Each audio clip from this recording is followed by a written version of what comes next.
All right. Good morning, everyone. Good morning. Yes.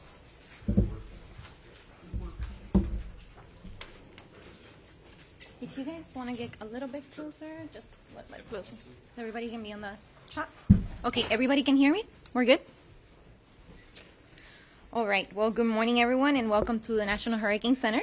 My name is Maria Torres. I'm the Public Affairs Officer for the Hurricane Center, and I'll be today's host for this event. So thank you all for being here. We really appreciate you guys coming to help us with the kickoff of the 2025 hurricane season for the Atlantic Basin. So our goal again here today is mainly just remind our communities the importance of preparedness, that this is the time to prepare. Don't wait until the last minute. It's the time to prepare is now. So definitely thank you so much for sharing that information to our audience and our communities out there. So for today's, the news conference is going to feature 10 to 15 minutes worth of remarks from our speakers, and then it's going to follow with a Q&A with afterwards from the audience. So our speakers for today is Dr. Michael Brennan. He is the National Hurricane Center Director, and Captain Aaron Hortensio, Commanding Officer of the U.S. Coast Guard District 7. So with that, please join me in welcoming Dr. Michael Brennan. So come on in.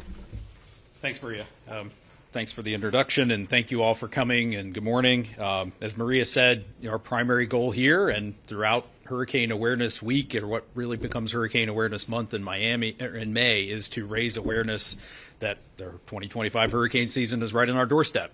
Now is the time for communities all across the United States, all across the Atlantic Basin, East Pacific Basin, to prepare and get ready for what is expected to be a busy hurricane season. NOAA's seasonal forecast came out last week with a 60% chance of above normal activity across the Atlantic Basin. We're expecting 13 to 19 named storms of systems of at least tropical storm strength, 6 to 10 of those becoming hurricanes, 3 to 5 of those becoming major hurricanes. So we've been in a very active period, more or less, for about the last 30 years in the Atlantic. But it's really important to remind everybody in hurricane-prone areas that it doesn't really matter what the seasonal forecast says. There are risks of impacts every year. As we saw last year, across the entire basin in the Atlantic, we had 10 hurricane landfalls with significant devastating impacts all the way from the Lesser Antilles through the Caribbean to Central America, and then 5 U.S. hurricane landfalls all along the U.S. Gulf Coast from Texas to Louisiana to 3 in Florida. And it doesn't take a hurricane making landfall near you for there to be significant life-threatening hazards and impacts in your community. As we saw last year from the example of Hurricane Helene, there were 175 direct fatalities from Helene. The vast majority of them occurred in Georgia, North Carolina, South Carolina, well away from where Helene actually made landfall.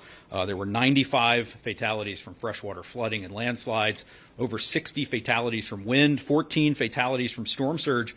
But it's noteworthy that those storm surge fatalities occurred in the Tampa Bay region, well south of where Helene actually made landfall, up in the Big Bend region. And it's important for communities along the East Coast to remember that some of the most impactful storms we have along the East Coast of the United States actually can come from hurricanes that make landfall along the Gulf Coast. And that's especially true for freshwater flooding, which is almost entirely independent of how strong a storm is from a wind perspective. And freshwater flooding has been responsible for the majority of direct U.S. tropical cyclone fatalities over the last 10 or so years. And it's important to remind everyone that post-storm safety is just as big of an issue as safety during the storm itself. In terms of overall fatalities, what we call indirect deaths, which largely occur after the storm, they've been almost as numerous as the direct fatalities over the last several years, and we'll touch a little bit on that a little later. But we've been in an extraordinary period of hurricane activity in the U.S. with 25 hurricane landfalls since 2017. So just about every part of the U.S. coastline from Texas through Florida up the East Coast to Maine has seen impacts during this period from either landfalling storms or the impacts of storms that have moved into that region. So for everyone in these hurricane-prone areas, it's really important now is a time to assess your risk. First and foremost, find out if you live in a storm surge evacuation zone, if you're a coastal resident.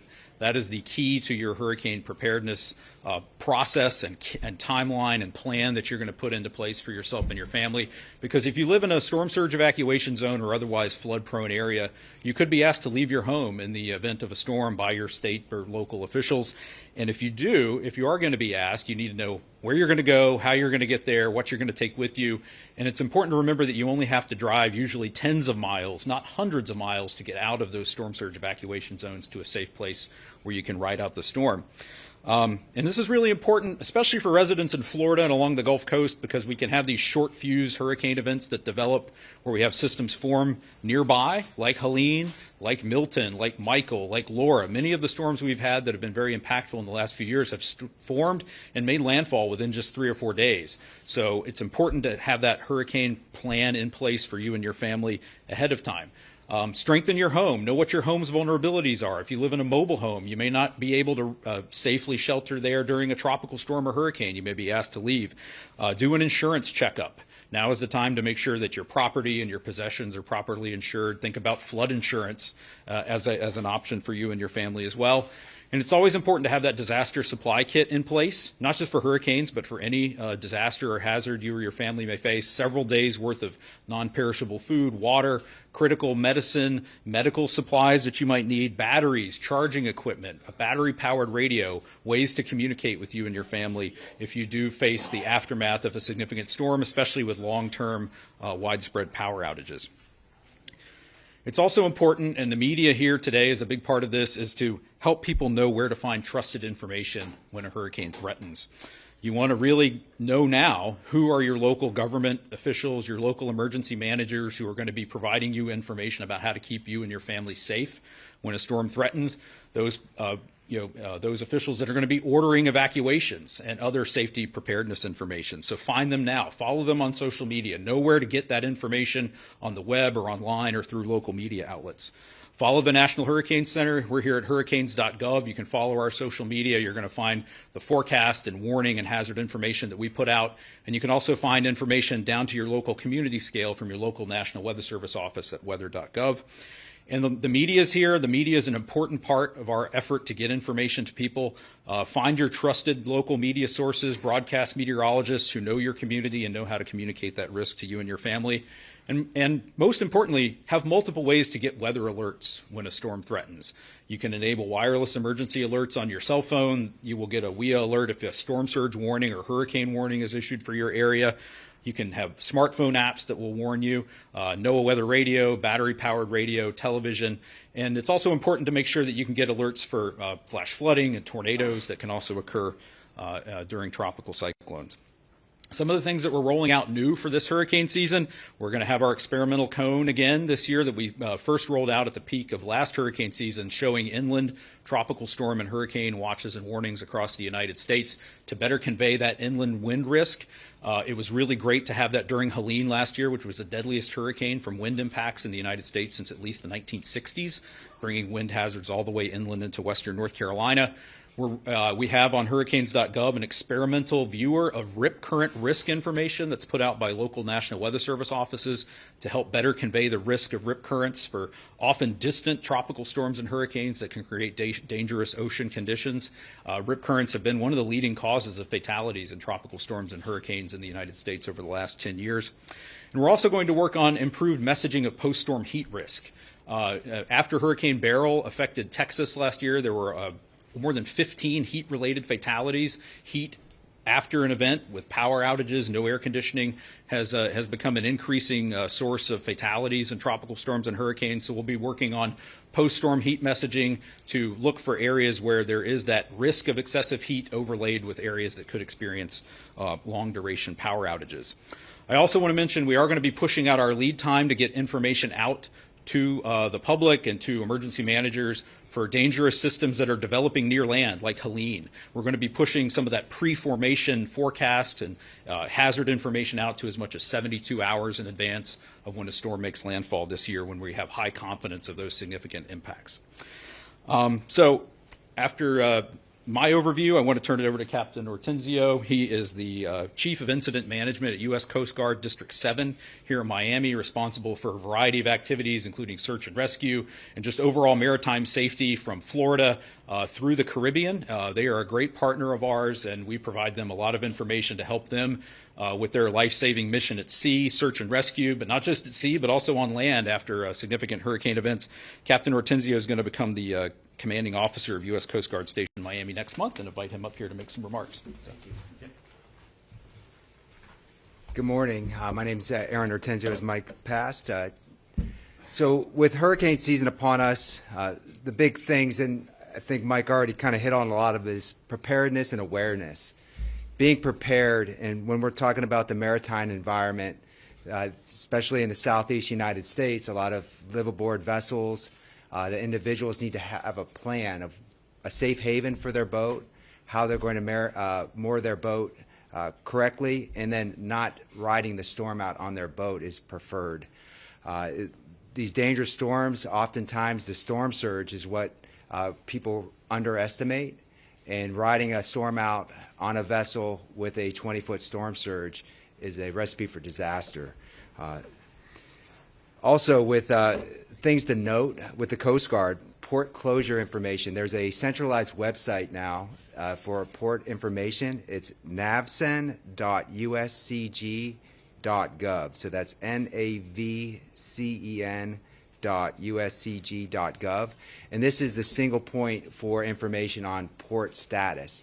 And obviously with the Coast Guard, working in conjunction with our partners at the National Hurricane Center, we take the information on real-time basis. So we actually embed the National Hurricane Center forecasts into our planning processes as we make decisions on port closures, moving our resources. So for the Coast Guard, we need to have our ships out of harm's way so they could return back to help reconstitute the ports and save lives. So we really leverage the forecast team here to help us make those decisions 5 to 7 days ahead of time.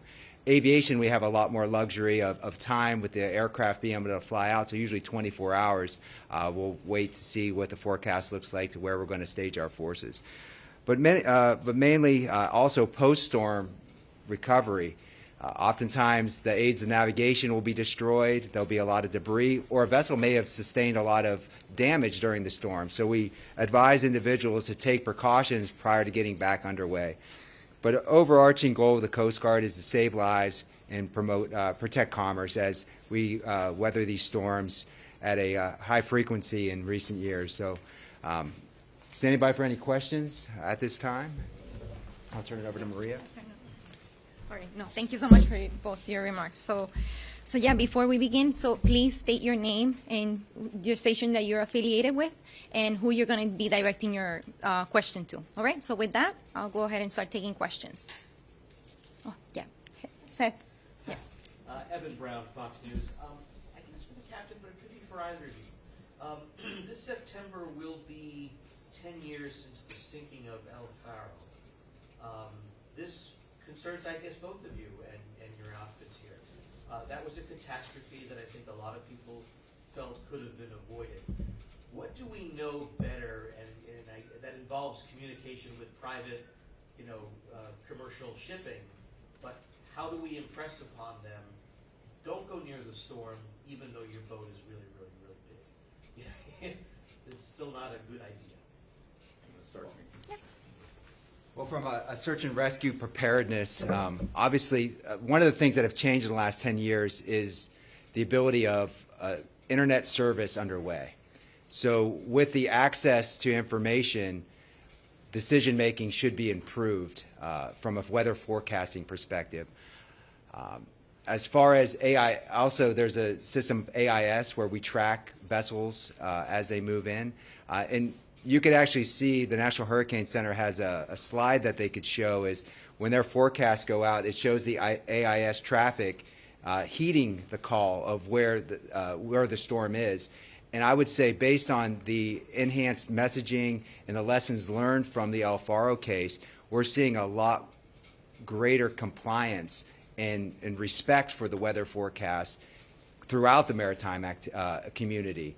And I don't know if they have that slide available, but it's really powerful to see how those vessel tracks change as the forecast models are going out.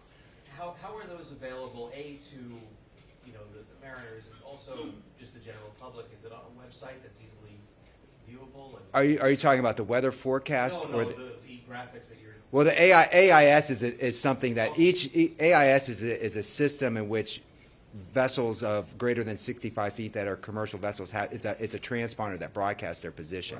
And so there's a system that monitors that.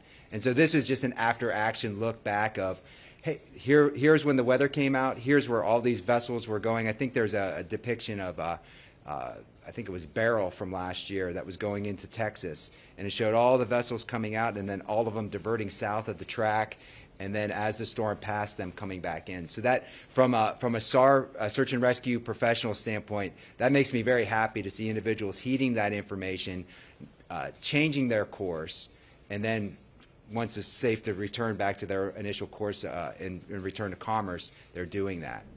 So I think there is a lot of lessons, not only in the shipping industry, but throughout the maritime community from the El Faro, that we are seeing changes in how behaviors in the face of storms. Thomas Murphy, Channel 7 WSVN. We've put a lot of people down in the Keys with all the new construction and everything.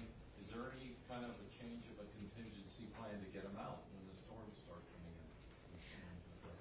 For the U.S. coast? Either one. For either one, I think. I can start. I mean, I can't speak to exactly what plans Monroe County has, but certainly we provide, the lead time and information that they need to make, evacuation decisions based on storm surge and other risks that get communicated to them through the local National Weather Service office in Key West. So, we provide the storm surge risk mapping that gives them an idea of what areas are vulnerable to storm surge within the Keys and helps them make their evacuation plans. But I can't speak directly to what their plans may be at the moment. Right, because there's a lot more houses down there within the past 2 or 3 years, but the roads are still the same size. Yeah, and I mean, I think that's a trend we see along coastal populations continue to increase. So even as forecasts get better, information gets better, there's still as much, if not more, vulnerability with people continuing to move into hurricane-prone areas, and that's, I think the Keys are no exception there.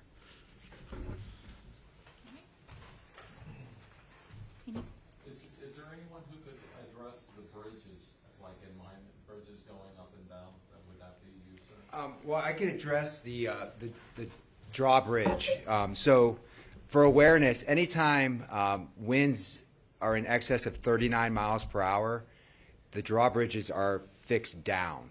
So it pertains more to the maritime community. If you need to move your vessel and you're waiting and those winds pick up, your vessel is not going to be able to get through that drawbridge because it's going to be in a lockdown position. So that goes back to the awareness and preparedness piece, is if you have a high sail area vessel, a sailboat, or a larger craft, and you need to move it to a safe haven, or you need to make sure you're doing that well in advance to those winds increasing. So oftentimes that's probably at least 48 hours out. You should be thinking about moving your boat to a inland position if it involves transiting through drawbridge areas. Okay. I know, Glenn, you had some? I did, yeah. Go for it. Brennan, you really helped fill a social media void from the National Hurricane Center over the past couple of years. I mean, your talkbacks last year, your YouTube videos, what is the feedback been on all of that? Yeah, thanks for that question. I think overall it's been really positive. I think it's important for us to have an avenue to get our message out. We're trying to expand our reach. For many, many years we've had the media pool, but we know people consume information in much different ways now. And doing live streams and other posts on social media allow us to get our information out there sooner. The media pool used to be kind of tied to the hurricane watch warning phase. We've got a lot more information. We can provide people a lot more lead time now. So the live streams, I know, get picked up by media, and it helps us sort of cut through some of the noise in the community and get one of those trusted voices out there. And it also provides talking points and information that the rest of the media and emergency management community can then amplify from our perspective. How about from the general public? I have a lot of friends who aren't meteorologists. Yeah. Really enjoy your videos. Yeah. Yeah, and I think that's the goal, is to kind of reach that entire community. The general public, we know people see them on Facebook or YouTube. And again, it's important to have that authoritative information out there about the storm. Sometimes it's to raise awareness. Sometimes it's to prevent, incredible or not credible information from getting out there that can kind of keep people at a better level of readiness and understand what the threat is or what it isn't at the time. Yeah. I have a question for Mike. I'm Greg Allen from NPR. I wonder if, I know you in the past have done a lot of training with emergency managers. I guess I want to ask you about what's happened this year on that. Sure. But it's not just about coastal areas now, as we know, where you're discussing. I mean, how do you deal with people in the mountains of North Carolina and Georgia? I mean, those people, do they get training? Do they have the connection that you want to have with them to understand the warnings? Yeah, we hosted 3 week-long training courses here back in January and February for coastal emergency managers that are sponsored by FEMA. So we trained over 60 EMs here for week-long courses on hurricane hazards, tools that we provide, how to use that information to help make evacuation decisions, largely focused on storm surge. There is a FEMA-sponsored course that focuses on inland hurricane risk, primarily on rainfall flooding. I don't know the exact nature of those. We're not as directly involved with those. They tend to focus more on the local National Weather Service offices in the FEMA regions. But it's a great point, and it really goes back to what I said about hurricanes can have significant inland impacts. Helene was the most impactful hurricane to affect the continental United States since Katrina in terms of fatalities, in terms of damage. And it's important to get that message out to inland communities, especially in flood-prone areas, because that freshwater flooding has been such a significant source of fatalities in recent years. Those types of rainfall events do occur. I mean, we can go back and look at the aftermath of Ida up into the New York area from a storm that made landfall along the Gulf Coast with catastrophic urban flooding in the New York City metro area. We had Harvey in southeast Texas in 2017. So we've seen multiple of these catastrophic level flooding events. I think Helene was noteworthy for the scale at which it occurred on. It was relatively well forecast, but again, trying to communicate rainfall totals and get that information to people in a way that they know what's going to happen in their community is really important, and being able to visualize those impacts. And the National Weather Service is working on rolling out flood inundation mapping across the country. It's rolling out kind of state by state or region by region, but that will provide an impact, a visual of the footprint of the flooding in those communities and along rivers. It just seems like it's a more difficult messaging for those inland communities, especially if you're in the mountains. Yeah. Where to evacuate to. Yeah. For us here in Florida, it seems in retrospect, we just go inland. It's not so, that's not the case in those areas. Yeah, there aren't sort of large-scale, community-scale evacuation plans in place in inland areas. To get there for storm surge, it's taken 40 or 50 or 60 years of, go all the way back to Camille, and that the investment in storm surge modeling and evacuation zones and planning. And that's just for coastal areas. To expand that to inland areas where it can flood anywhere it can rain, or even downstream of anywhere it can rain. So it's a much bigger effort that's going to require sustained investment. And there is work starting to happen in that space, but as you mentioned, it's a much larger problem in terms of scale and vulnerability. One more question. Yeah, Maria Fernando with Reuters. On the topic of FEMA, Yeah. FEMA said it wasn't ready for this hurricane season because of, lack of funding and layoffs. How are you guys preparing for this upcoming season with FEMA saying that they're not ready? Well, we're ready here. That's what I can speak to, is directly the readiness of us and our staff here at the National Hurricane Center. We have 2 FEMA liaisons as part of the Hurricane Liaison team that work here in the building with us, and they are our conduit to the emergency management community at the federal, state, and local level, and we're ready to meet the needs of the EM community across the country as they come up this hurricane season, just as we always are. So with that, thank you so much. That concludes the briefing, but thank you guys so much for coming. And if you have any other questions or any interview scheduled for the rest of now into the afternoon, please come to me and I'll assist you with that, okay? Thank you so much. All right, thank you.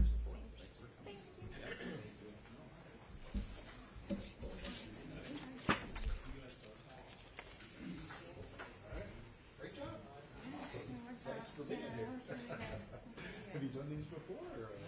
First one. You're pretty good. Are you?